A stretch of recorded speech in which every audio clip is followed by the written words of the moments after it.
Voilà, bien merci, nous sommes encore là devant vous. Merci beaucoup pour la fidélité. De la Kaibino, nous allons encore revenir sur ce même plateau pour vous apporter des informations comme d'habitude. BM Opinion Télévision, c'est nous. Et moi, c'est votre humble serviteur Fiston Jésus Ancolé. Nous sommes au rendez-vous pour vous servir comme d'habitude. Merci beaucoup, Nabandeko Nyoso Kisasa, merci. Nabandeko Bazana Lubumbashi, Bandeko ya Bukavu, Babengi Biso, merci Nabandeko Goma. Bandeko pe na niveau ya Kisangani to pesi bino mbote, bandeko pe lisusu na Mbandaka. Na ici rotomoni bino bozali belé wana na sanze était en train de nous suivre, to pesi pe bandeko ya Boma na Mwanda surtout. Bandeko bazana port à eau profonde au niveau de Mwanda. Na ba tol nyoso ba clôturer wana liko mona bino ba le belé na Mwanda na niveau ya plage. Na niveau aussi ya ba grands hôtels eza au niveau ya Mwanda na pesi bino mbote bozali belé en train de nous suivre, bandeko bo partager lien. Parce que nous sommes là encore pour parler. Masolo est tellement mingi mboka na biso. Les autres robeta masolo. Surtout plus il y a Est et la République démocratique du Congo. Et aussi nous allons parler de l'aspect politique de l'heure en République démocratique du Congo. Merci beaucoup. Na confiance Boaliko Pesabicho. Alors, nous allons lire quelques actualités entre nos mains. Marie-Ange Mouchebekwa, Oyo Azalaki, ancienne candidate présidente de la République aux élections présidentielles de 2018. Elle a dit ceci. Pour moi, je vois et je promets et je propose que les élections soient organisées en 2025 et la transition de 2 ans sera toujours conduit et dirigé par Félix Antoine Tshisekedi Tshilombo. Marie-Ange Mouchebekwa a fait cette proposition. Et toujours dans la sphère politique, le député national honorable Jean-Jacques Mamba dresse une question orale avec débat au niveau de l'Assemblée nationale contre le ministre des Infrastructures Alexis Guizaro sur la gestion des têtes d'érosion au niveau de la circonscription de Lukunga. Voilà, merci beaucoup. Nous allons continuer avec quelques actualités à notre possession. Assemblée nationale. Le calendrier de matière à débattre pour la session de mars a été établi aujourd'hui. On dit ceci, la loi sur la congolité sera aussi traitée. Et aussi, on va traiter toutes les questions établies, les contrôles parlementaires et Gozala au rendez-vous. Là, ça a été traité aujourd'hui au niveau de l'Assemblée nationale. Nous allons encore parler de cette question. Affaire Edouard Mwangachuchu. Ça a été prévu au niveau de la cour militaire de Kinshasa Gombe au Badaliko siégé au niveau de la chambre affaires foraines, au niveau de la prison à Makala. C'est renvoyé pour le mardi 28 mars 2023 l'affaire Mwangachuchu parce que la poursuite de l'audience est là qui prévit le 21 mardi mars 2023, mais on a renvoyé l'affaire pour le mardi de la semaine prochaine, le 28. Pourquoi? Parce que les avocats Yamwangachuchu Edouard bazala qui absent. Si quand on rebête à masolo ba avocat Yamwangachuchu ba kimi pona nini. La question, l'affaire fallait qu'il ait à la traiter lelo. Toeba Mwangachuchu sort naye ezanini. Est-ce que Mwangachuchu a osé la condamner? Est-ce que la liste Otoali Kozela la participation, il y a RDC na Coupe du Monde, la liste ya bandeko Mwangachuchu a bombeli biso abimisa bango. Mais les autres zeli Mwangachuchu na bavoka na ye ba yete. Ba juge ya cour militaire ba se retrouver bango moko. Na partie de la République, bah se retrouver bangomogo Mwangachuchu malade, abeli pulu, abeli diarrhée, azali kosenga, liberté provisoire, akende kozoba soins médicaux au niveau de l'Europe, yemoko a été cause alobi ka ali malade, mais si koyo eloko étonné biso, les avocats de Mwangachuchu ba yete, parce que si votre client n'est pas là, le client peut être représenté par ses avocats. Alors les avocats, il y a Ndeko Mwanga Chuchu, falaki baya au niveau de la prison, il y a Makala parce qu'il faut rectifier. Bandeko Ebele bazolo bake, Mwanga Chuchu azana prison ya Ndolo non. Mwanga Chuchu n'est pas au niveau de la prison ya Ndolo, Mwanga Chuchu azana Selembao.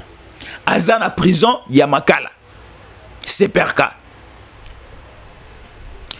Alors, la première demande introduite par rapport à la demande de la liberté provisoire d'Edouard Izi Mwanga Chuchu rejetée la semaine passée et l'audience a été renvoyée pour ce mardi 21 mars 2023 et toute la composition de la partie publique et de la cour militaire a été présente, mais on a remarqué l'absence de la partie de Mwanga Chuchu, ses avocats. Ba avocat ya Mwanga Chuchu bakimi pona nini? Bakimi pour manque d'argument. Ba avocat oyo baneko défendre Mwanga Chuchu au départ de cette affaire bangono so bapalangani bakimi. Mwanga Chuchu atasu na confiance ya ba avocat baliko défendre eti. Appel ya Paul Kagame. Paul Kagame azoti de la Mwanga Chuchu ba avocat bazota Rwanda. Ba avocat nyonso o bazalaki tout autour du dossier ya Mwanga Chuchu bapalangani. Parce que balobi ils ne peuvent pas continuer à défendre l'indéfendable. Parce que l'affaire de Mwanga Chuchu bandeko ebele baza inclin na kati. Mwanga Chuchu toyokaki la semaine passée que Mwanga Chuchu dossier bimi ke azala na parti politique AFDC. Tomoni kuna ndeko bati lukwe babeli liboma. Secrétaire général ya FDC parti politique ya bati secrétaire général nango alekina ba média a dénoncé et à démentir cette information à lobby depuis que AFDC et AFDC depuis que AFDC et Botama Mwanga Chuchu atikala kozala membre cadre ya AFDCT. Boyo kasikoyo Mwanga Chuchu est de quel parti politique? Mwanga Chuchu est de la CO. Les partis politiques ACO, autorité morale na yango, président national na yango ezali Patrick Bologna. Patrick Bologna est le président national ya ACO. Parti politique Owa Pitomoni, Mwanga Chuchu est aussi cadre là-bas. Mwanga Chuchu est président. Il y a groupe parlementaire CNDP au niveau de l'Assemblée nationale. Allez vérifier cette information. Il y a des groupes parlementaires où ils allaient composer aujourd'hui Assemblée nationale, ils allaient gérer par Christophe Mbosoko Diampoang. Bah, groupe parlementaire, ils ont bébélé. Il y a un groupe parlementaire appelé INC et Alliés. Il y a un groupe parlementaire appelé IDPS et Alliés. Il y a un groupe parlementaire appelé XYZ comme je venais de le dire. Il y a aussi un groupe parlementaire appelé CNDP au niveau de l'Assemblée nationale. Et le président de ce groupe parlementaire, c'est Izi Edouard Mwanga Chuchu.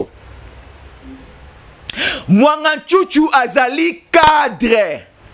Na kati ya parti politique, il y a Ndeko Patrick Bologna. Mobali ya pembe. Patrick Bologna. On ne dit pas que Patrick Bologna a na kati ya liste o do aliko zela ya Mwanga Chuchu. Mais eza na babanya mulenge ebele ba obima na écran. Ezana batuti ebele barobima na écran. Liboso na liste ya oto aliko zela ya Mwanga Chuchu. Le premier nom c'est le nom de Paul Kagame. Le deuxième nom c'est le nom de James Kabarebe. Et le troisième nom c'est le nom de l'homme de 18 ans. L'homme du régime de 18 ans est à la troisième position. Parce que lui aussi a travaillé avec Mwanga Chuchu. Je n'ai pas dit. Et je n'ai pas aussi mentionné le nom d'une personne. Nalobi car l'homme du régime de 18 ans, Yepe Azana Katia Liste. Mwanga Chuchu ba avocat no so ba palangani ba kimie. Balobi dossier oyo ezana bo soto makasi. On ne peut pas défendre l'indéfendable. Ba avocat nyonso ya Mwanga Chuchu, je vous dis et je vous informe, audience ezala ki lelo ba avocat ba yete. On se pose la question de savoir, est-ce que c'est par manque d'arguments? Est-ce que c'est par manque d'argument ba avocat Mwanga Chuchu ba se présenter les lotés dans audience ou encore ba avocat Mwanga Chuchu ba palangani? Mwanga Chuchu est obligé à koluka ba avocat mususu ya communauté touti. Parce que Mwanga Chuchu soki azu ba avocat au bassin la nationalité congolaise ba kozala toujours penché du côté de la République et on va clouer Mwanga Chuchu. Parce que Mwanga Chuchu a tué ce pays. Mwanga Chuchu est parmi des personnes qui ont tué ce pays. Qui ont tué ce pays. Qui ont tué ce pays. Qui ont tué ce pays. J'ai dit ça à 3 reprises. Qui ont tué ce pays. Mwanga Chuchu. Le dossier est entre les mains de la justice. Alors, Torokota Nakati ya justice te, parce que justice na biso eza indépendante et kosala musala nango. Voilà. Une information encore vient de tomber. Un kabiliste dit sang. Un kabiliste qui est tué ensemble avec le régime de 18 ans. André Alain Atundu, un ancien PCA de la SNEL, vient de quitter Kingakati, vient de quitter Kabila et s'accroche vers Tshisekedi. Et prend aussi son parti politique à côté de Monakati à Union Sacrée. Il s'appelle André Alain Atundu. André Alain Atundu Azanani. André Alain Atundu, il a travaillé avec Mobutu. Après l'arrivée, il y a Laurent Désiré Kabila. André Alain Atundu a quitté l'Afrique du Sud. A battu en Afrique du Sud. Après la mort, le décès, il y a Laurent Désiré Kabila. Ce qu'il faut aussi connaître, c'est quoi? Laurent Désiré Kabila Tangu Azalaki Mokonzi Mboka, tout le monde avec l'arrivée à Afdel en 1997. Laurent Désiré Kabila est venu. Laurent Désiré Kabila a quoi ici? Régime. Il y a Joseph Mobutu. Mobutu est parti. Mobutu est allé mourir au niveau du Maroc. Et jusqu'à l'heure où nous parlons, le corps de Mobutu est toujours au niveau du Maroc. Mais l'aigle congolais, les super hommes congolais, Félix Antoine Tshisekedi Tshilombo Fachi Béton, akoye la biso nzoto Mobutu egoya lokola minu ya Lumumba eyaki. Sentez-vous à l'aise. Nzoto ya Mobutu ezali koya kala mingiti abatoli koloba. Alors, retournez dans Mamana Koloba. Laurent Désiré Kabila aye. À quoi ici régime Mobutu? Abandi Mosala. Alors, tout autour, il y a Kabila, il y avait des Rwandais. Bato nyonso ba travailler ki na Mobutu ba kimi la zamba. Même ba ex-phase, ba kabwani ba kimi mingi ba koti Congo Brazzaville. Mingi ba koti pembeni en Angola. Kabila tikali moko entouré des Rwandais, entouré des Ougandais, entouré aussi de l'autre côté des Burundais. Kabila se sent rejeté par les Congolais, par les nationaux, par les Banamboka. Kabila a décidé de travailler. Kabila commence à nommer des gens. Kabila a bandi ko nommer Batou en désordre. Na Batou bazaki ba incompétent, a sali ko nommer bango partout. Là je parle de Laurent Désiré Kabila. Mais il y a un jeune Congolais très intelligent. Azalaki du côté de l'Afrique du Sud. Botu nanga kombone nani. Katumba Mwake. Katumba Mwake au niveau de l'Afrique du Sud. Un super homme. Un homme intelligent et sage. À Longwana, Afrique du Sud, un baron. Aki na Mosolo Ebele. Azana Bandaku, Azana Bavila, Azana Bakanaye au niveau de l'Afrique du Sud. Il a travaillé aussi avec la banque internationale, les FMI, a travaillé na Bango. A travaillé na FMI, a travaillé na banque mondiale, a travaillé aussi na banque africaine. Alors, tellement que Katumba Mwake au niveau de l'Afrique du Sud, il a remarqué que non, tout autour du chef de l'État à l'époque, Laurent Désiré Kabila, bato ya mayele ba yeki moke. Katumba Mwake aye na Congo comme un simple homme. Alobi na ekoluka audience na kutana mokonzi mboka Laurent Désiré Kabila. Katumba Mwake ameki atokebo yakebo moyen akutana na Laurent Désiré Kabila ezate bali ko freiner ye bazali ko kale ye bali ko senga ye mosolo po akutana mokonzi mboka bali ko banga parce que azalaki moto na mayele. Katumba Mwake ebandai koluka akutana na Laurent Désiré Kabila. Pourquoi?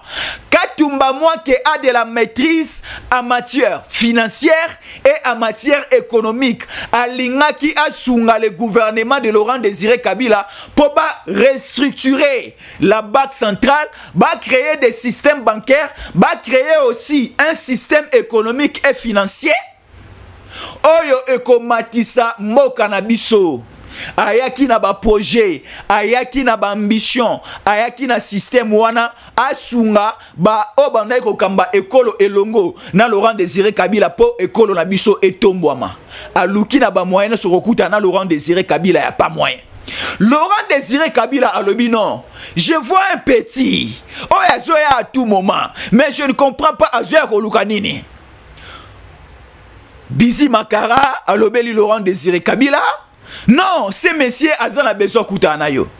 Azan a besoin kutana ngai to solo la nini. Wana Bizi Makara zoloba. Alobi le chef de l'État, wana Bizi Makara. Les petits là que vous voyez. Katumba Mwake Azan a besoin à mon ayo pour appeler sa proposition, comment remonter et restructurer la banque centrale, comment créer de nouveaux systèmes économiques et de finances au sein du pays pour remonter la nation, surtout pour donner la valeur à notre budget. Laurent Désiré Kabila a dit à Bizi Makara, bo sololana ye. Nyonso bo sololana ye, bo yakopesa un rapport. Suivez-moi bien. Vous allez comprendre la ligne na koma wapi. Basololi na Katumba Mwake, un excellent, un génie doué. Expliquez bien non. Nanu to mona mutu aboya ete na mboka oyo. C'est un super homme. Non. Makambo boye, il faut ezalaka professeur mon États-Unis dans le Mamba boye. Mamba boye, il faut ezalaka professeur mon boye au niveau du Canada dans le Mamba boye. On n'a pas vu un Congolais qui a des compétences en matière de finance et en matière d'économie à boye. Bizi Makara akeko lobla Laurent Désiré Kabila. Namo Pandi ezalaki Bizi Makara et de l'autre côté ezalaki Abdoulaye Hérodian Dombasi. Bafandi bango no semisatu. Hérodian Dombasi azui maloba. Bizi Makara pe azui maloba. Balobi non. Ce petit là Katumba Mwake alobeli biso boy. Non, appelez-moi ces messieurs. Abdoulaye Hérodian Dombasi abimi libanda abengi Katumba Mwake akoti bafani bango neso 4. Katumba Mwake, Bizi Makara, Laurent Désiré Kabila na Abdoulaye Hérodian Dombasi bafani ba solola. Ndeko Katumba Mwake abandi ko sala exposé na ye, abandi ko sala explication a ko luka nini. Tant à expliquer économie, à expliquer comptabilité, à bannir la comptabilité analytique, à la comptabilité approfondie, à la comptabilité des sociétés, à la comptabilité analytique d'exploitation avant comme la OADA. Expliquer en matière non Kabila lobi non, c'est un génie. Mais makamboune so lobi aboye, tout ça na mosolo refuta autant, boyebi ke to uti na guerre et guerre ezali ko continuer. Tu refutes combien na musala ozo senga ose la biso. Katumba Mwake a répondre Laurent Désiré Kabila boy. Alobi non. Na ko travailler ya ofele bénévolement. Na ko travailler na sunga mboka na nga etombo mambo refuta nga elote. Oh, c'est vrai ça. Ba récupérer Katumba Mwake abandi ko sala. Katumba Mwake c'est lui qui a révolutionné, qui a donné même l'essence à l'économie et aux finances. na une année avant le décès, il y a Laurent Désiré Kabila. C'est Katumba Mwanke qui a ouvert l'économie de la République démocratique du Congo vers l'économie étrangère. Il a fait des propositions, il a appelé des bailleurs de fonds, baoti libanda baye ko soutenir l'économie na biso. Laurent Désiré Kabila est parti à Koufi.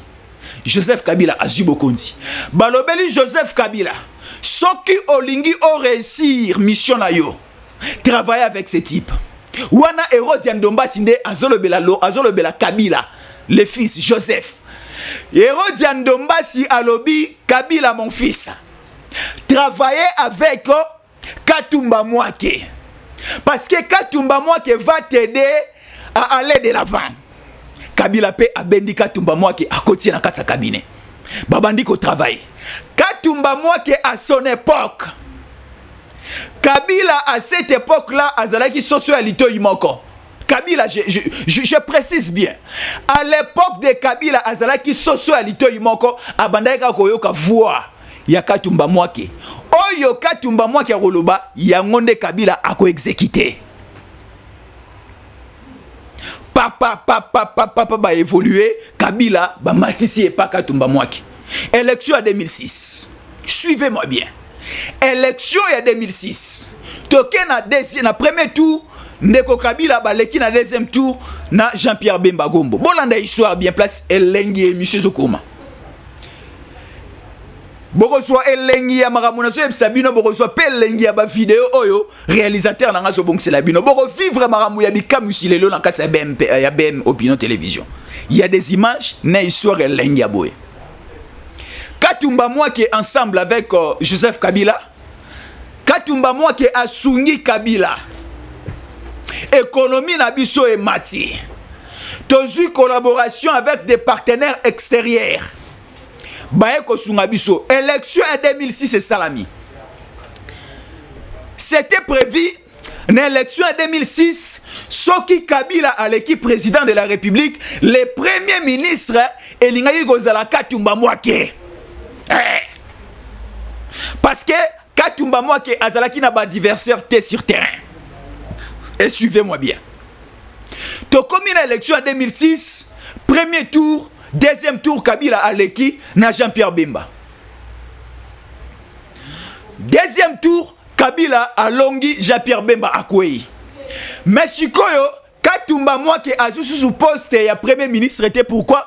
Parce que les PPRD de l'époque et ça la qui coalition na palou ya Muzito na palou ya Gizenga nenge bayo kanaki na ba clause na ba accord na bango soki Kabila à l'équipe président primature mutu arozwa yango et kozala Gizenga Antoine.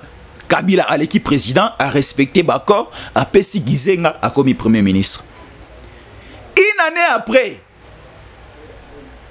Gizenga abeli, Gizenga rhumatisme ezui, ba genou et ça la passe, ba articulation de fonctionnel les sous-suté, Gizenga aleli na munoko mboga. Mumemanga mono kisalu, mumebika mono kisalu. Parce que nzuta mono mekuma un peu ya kulemba lemba. Gizenga atiki musala. Gizenga alongwe premier ministre siko baleke pa ya Muzito. Muzito aye premier ministre a sombi plus ou moins 152 mapango na Kisasa.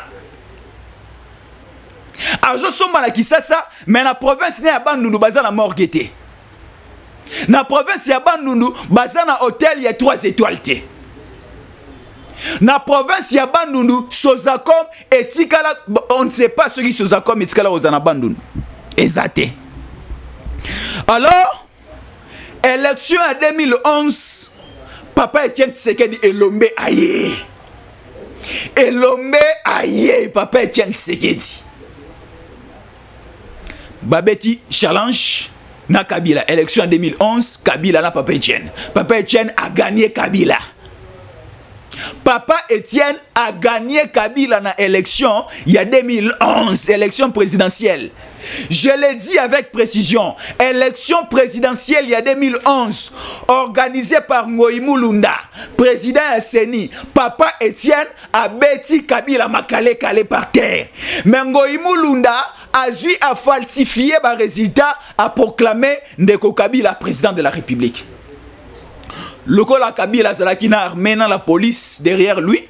Il n'y a pas manche, papa Etienne Tshisekedi a tienassé Kabila a bandiko Kambamboka. Na 2011-2012, Tozo Zela Kabila a commis président. Nani a causé la premier ministre? Kabila président en 2011-2012 jusqu'au publication à gouvernement. Il faut premier ministre Abima. Bissono Sotoyebaki que Moto Oyo a révolutionné l'économie et les finances du Congo. Katumba moi que yende a robima premier ministre. Subitement, c'était un certain mardi. Toyoki à 18h, avion Morokwei na Goma. Crash avion Salami. Nakati avion wana, Matata Ponyo était à l'intérieur. Marcelin Chichambo, ancien gouverneur ya Sid Kivu qui à l'intérieur. Nani Lisuso Aboui. Katumba moi qui était aussi à l'intérieur. Nakati avion. Pilote aza na kati avion, copilote aza na kati avion, Matata Ponyo aza na kati avion, Marcelin Chichambo aza na kati avion, Katumba Moki aza na kati avion. Batu nyonso bazalaki na kati avion bakufi te. Une seule personne a kufi, Katumba Moki. Quel miracle. Na avion oyo ememaki bango vers la ville de Goma. Na cité Awa. Pilote azalaki na kati avion. Copilote ezalaki na kati avion. Bande kono so ba voyager na kati avion lokola ngai. Bande kono so ba kotara CAA, ba kotara Air France lokola ngai nga na voyager. Na kenda rappel na ba classe mususu na nga na kotara na first class, na première classe. Toyebi na kati avion, pilote azalaka, copilote azalaka, ba hôtesse de l'air bazalaka, ba membre équipage bazalaka, na ba passager pe bazalaka. Siko na kati ya avion oyo ebomaki Katumba Moki. Bolanda. Pilote azalaki na kati. Copilote azalaki na kati. Ba membre ya équipage bazalaki na kati. Matata Ponyo à l'intérieur. Chichambo à l'intérieur. Katumba Moki à l'intérieur. Mais si quand avion sali crash, boyoka, une seule personne a koufi. Oui, tu es bien Nzamba Salaka. Tu es bien Nzamba Salaka. Mais crash ya avion et salami. Ba déchet avion et zike mon anité. Mais pilote abimi. Copilote abimi. Ba membre équipage babimi. Ba hôtesse babimi. Matata Ponyo abimi. Chichambo abimi na kan azo boité. Une seule personne est morte. Katumba Moki. J'ai beaucoup regretté la disparition de Katumba Moki. Subitement, le même mardi soir, il y avait même un match de football à Barcelone, en direct de la RTNC. On a coupé les signaux de l'IFA, on a diffusé le match à Barcelone, et on a vu un communiqué, ordonnance présidentielle, est nommé Matata Ponyo, Premier ministre. Donc, c'est là qui a Katumba Moki akufa, Matata Ponyo nommé Premier ministre. Je n'ai pas dit que Babomaki Basalaki non. J'ai juste raconté l'histoire. Vous allez révisiter. Beaucoup rejouer la vidéo. Je n'ai pas cité le nom de la personne. On a tué, on a fait ceci, c'est là. Non. J'ai parlé du crash. La crash ou bien les crash. Mon réalisateur, vérifiez rapidement. On dit quoi? La crash ou bien les crash? Voilà. On me dit qu'on dit les crash. Voilà. Moi, j'aime parler avec des précisions. J'ai parlé du crash, les crash. Dans le but assassinaté, dans le but que non, Bazouaki, Katumba Moki, Bakotisi na chambre moro babomie. Non, je ne vais pas parler de ça. Na affaire na bete bino juste lisolo et banda wapi Katumba Moki a uta petit okomi wapi. Pourquoi je vous ai raconté cette histoire? Katumba Moki a travaillé pour les bénéfices et la montée de la République et le développement de la République. Mwanga Tchouchou maintenant, Mwanga Tchouchou a signé Désaccord, lui et Kabila, en 2009. Moi, je parle avec des documents à l'appui. Je parle avec des documents à l'appui. J'ai des documents ici à l'appui. Je vais vous lire ceci. Ici, nous sommes en 2013. En 2009, pardon. 2009, 3 ans après premier mandat à Kabila. 3 ans après, Kabila a gagné Jean-Pierre Bemba na élection. Voilà, nous sommes là. Voici les accords qui avaient calmé les M23 en 2013 sous le régime de Kabila. À son article 1er de l'accord de 2013 entre le régime de Kinshasa de Kabila et les M23, le président honoraire Joseph Kabila Kabange avait accepté de parachever tous les points ressortis de l'accord de 2009 avec les CNDP de Edouard Izimwanga Chuchu. Donc il y avait un accord il y a 2009 signé par le gouvernement sous le pilotage, coordination, supervision de Kabila en 2009 avec les CNDP. CNDP c'est aussi un groupe rebelle. Kolonango eza Mwanga Chuchu. Mwanga Chuchu azana ba zone ya ba coltan na niveau ya est wana Mwanga Chuchu. Mwanga Chuchu. Bato ebele bakomi kaka raison soki moto mo azana motema ya Nabucodonosor. Moto mo aza kanda kanda. Moto nyonso akana posa ya kosopa makila ya bandeko na ye. Moto nyonso atambolaka na gilet na poche. Moto nyonso atambolaka na machette na mukongo. Kulu na nyonso bakomi kobenga ya lelo Mwanga Chuchu. Oza kulu na tokobenga o Mwanga Chuchu. Ozo tambola na ba gilet na poche tokobenga o Mwanga Chuchu. Ozo kisi ndeko na yo tokobenga o Mwanga Chuchu. Oza mobali olingi basi ebele tokobenga o Mwanga Chuchu. Infidèle à mobali oza Mwanga Chuchu. Infidèle aussi à moi si en Nouma tokobenga o Mwanga Chuchu. C'est une nouvelle appellation. Donc moto nyonso aza fixé. Moto nyonso aza fidélité. Moto nyonso alingi kotangisa makila. Moto nyonso alukaka mbongo na bosoto. Moto nyonso po alia po amela. Il faut aboma, il faut sima makila. Tokobenga ye Mwanga Chuchu. Mwanga Chuchu ba avocat ba kimie. Ba avocat Mwanga Chuchu ba kimie. Soki oza avocat copie yangoyo. Mwanga Chuchu azo luka ba avocat. Oza avocat depuis osilisa na campus na ILK. Depuis osilisa na Bel Campus. Depuis osilisa na IPC. Depuis osilisa na Inilu, ozana kopute, ozana dossier te. Avocat ali kolanda ngai. Depuis osilisa au prêter serment. Ozana dossier te, Mwanga Chuchu azali koluka ba avocat. Notre numéro est là. Tinda kombo tinda dossier na yo, to kendo kotika la Mwanga Chuchu. Mwanga Chuchu ali koluka ba avocat ba défendre ye.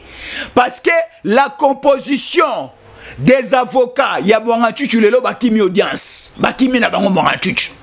Balobi, on n'a pas des éléments. Il n'y a pas d'argument pour défendre Mwanga Chuchu. Il n'y a pas moyen. Oza avocat copie yangoyo. Naza na besoin de 10% na nga soro si cop parce que Mwanga Chuchu est dans l'art. Mwanga Chuchu azana le cotro. Azana l'art. Copie yangoyo. Ba avocat tout ya Mwanga Chuchu bakimi. Oza avocat copie yangoyo Mwanga Chuchu azoluka ba avocat. Merci beaucoup. Donc, Lelo est là qui audience au niveau de la prison à Makala. La cour militaire s'est déplacée. Qui siégé au niveau de Makala pour traiter la question. Il y a Mwanga Chuchu. La presse était là. Biso tout aux ala qui wana. Moi j'étais là. J'ai eu même du retard pour venir présenter cette émission parce que j'étais au niveau de la prison de Makala. Nayoka Mwanga Chuchu. Namona Mwanga Chuchu. Nayoka ba avocat ba rolobani na web sabino. De ba avocat ba palangani. Mwanga Chuchu diarrhée. Il n'y a pas moyen. Eza renvoyé le 28, c'est ça. Mardi, la semaine prochaine. Mwanga Chuchu alobi en attendant à sa liberté provisoire, en attendant Pelisusu, à Zomela Bakisi. Je ne sais pas ce que mais là-bas le Prade parce que les boumozo le cas à tout moment. Moi, en attendant à me la le Prade, produit, médicaments et quand moi les boumou pour se présenter les 28. Bazo Lukape, avocat Sika, avocat Kala, baboy na bango se présenter les lots. Molo Molo, nous allons déjà à la fin de cette émission parce qu'il y a encore une autre émission que nous allons vous présenter. Il y a beaucoup d'informations, Lelo. Parce que tu sais bien, Assemblée nationale et Zongi, et l'engipe Rozonga, tu Rozongi Sabino encore au parfum toujours de l'actualité de Sarabino. Parce que l'Assemblée nationale, Babi, va traiter aussi la question. Il y a EAC, la présence de militaires. Il y a force régionale, la question sera traitée au niveau de l'Assemblée nationale. Tozela qui Assemblée nationale et Zonga Bazongi. On va traiter cette question. Contrôle parlementaire per Ozalami, tout. Bazoyi Bambonga l'État, Barozala devant Assemblée nationale Toyo Kabango. Justice Pesawana, IGF Pesawana. Donc Moussala na quelque temps avant que na élection Moussala Zamakasi. Élection ezali. Pas de distraction, élection ezali cette année. Et Rosala le 20 décembre. Un certain mercredi, élection ezali. Pas de distraction. Tshisekedi a un bilan à présenter à toute la nation congolaise. Il y a les gratuités de l'enseignement, il y a les renforcements et surtout les soutiens des FARDC au niveau de l'Est. Et il y a aussi un bilan par rapport à la diplomatie. Félix Antoine Tshisekedi Tshilombo azongi simbo kanabiso na concert des nations. Na concert des nations. La République démocratique du Congo ezongi présente na niveau ya monde. Tant baotang États-Unis, baotang à pays à Mokili, baotang à PRDC. Et ça les sengo. Le lo a boye, j'ai à francophonie au Salama Awa, en mois de juin, juillet, août et au Salama Awa. C'est grâce à Tshisekedi. Grâce à Tshisekedi, tout le monde a zongi simbo kanabiso au sommet de l'Afrique, à cela qui est président de l'Union africaine. Tout le monde Tshisekedi a outil la président. Il y a CAC.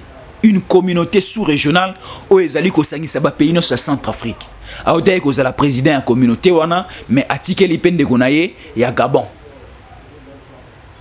À Kambapé Masolo parce que ils allaient en tour de rôle.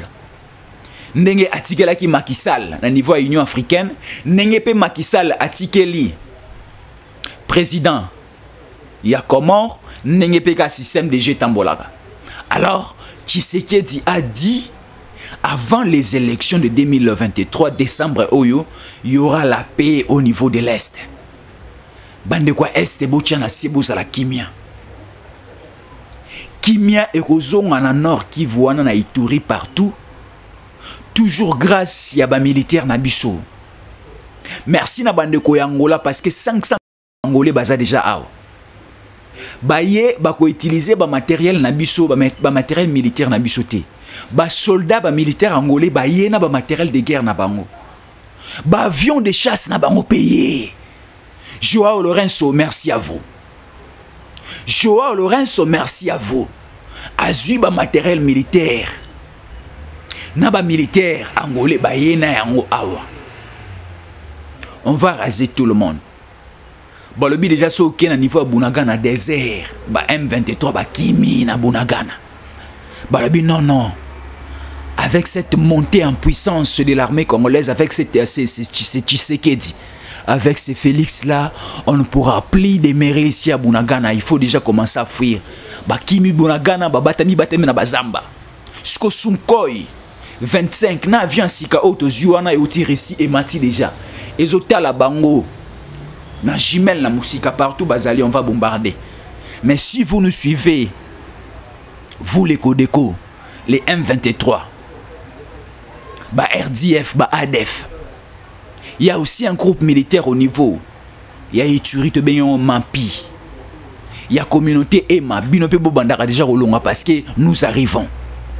Merci, nous sommes arrivés à la fin. Restez fidèles à nos programmes. Et nous allons revenir dans une heure, parce qu'après une heure, il y a toujours des actualités. Na BM Opinion Télévision. Il y a un autre 5 rabino, beau s'abonner et beau cliquer aussi juste au coin ici, la cloche de notification. Ou cliquer sur ça, c'est une première fois là d'abisso, ou cliquer plus baromi abonner. Et encore, ou cliquer la cloche de notification pour qu'à chaque fois, tu as une information, na animation, na analyse à bouillir au landarabicho à l'heure, à la seconde. Et aussi, ceux qui sont déjà abonnés, cliquez dans la cloche de notification sur cliquez pour aux Arabiso à la seconde. Merci, c'était Fiston Yankolé. Nous sommes arrivés à la fin et restez-nous toujours fidèles.